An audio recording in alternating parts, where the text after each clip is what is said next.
Hey guys, I just wanted to do a quick one. I know that last micro lecture was really long. I apologize, but historical critical methods and all that. So there's a lot there. Just really quick on this week's homework. Everything should be pretty straightforward except for the issue of warrants. You'll find that in the Craft of Research, I think, chapter 11.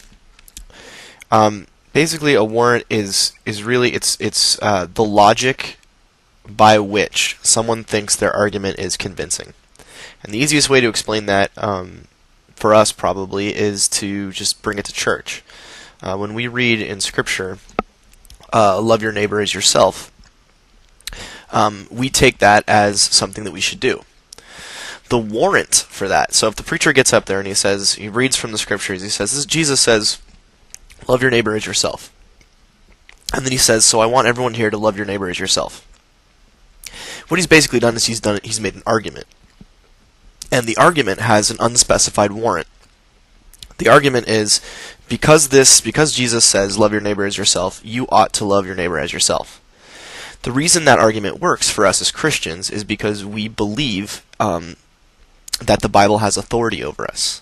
That's our warrant. That's the warrant which makes his argument that we ought to love our neighbors as ourselves strong.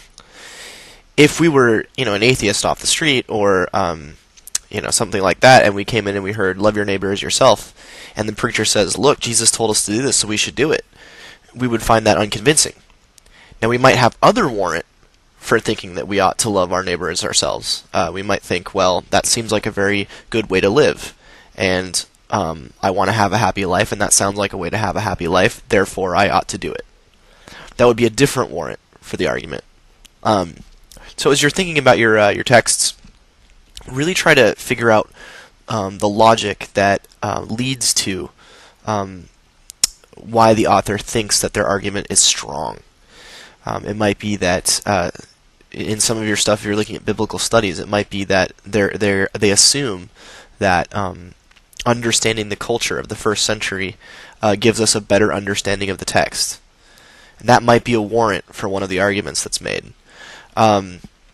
Another warrant might be something like, I don't know. I can't think of another example. Well, I've given you two. If you have any other questions, go ahead and email me, and if I get a bunch of questions on this, then I'll probably blast out an email to everyone to make it as clear as I can. But I think the Craft of the Research does a fairly good job. I think this is actually one of the weaker chapters.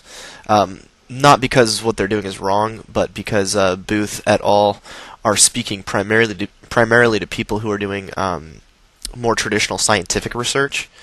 So a lot of their examples involve things like surveys or coming up with evidence for a theory, things like that, which are less important in what we do. So if the chapter is confusing and it's difficult, drop me a line, and if enough people come at me with that, then I'll blast something out. You have until Sunday, of course, to Sunday at midnight, or Monday at midnight, whatever you want to call it, to get this in. So there's no serious hurry, but if you're having a problem, just let me know. All right.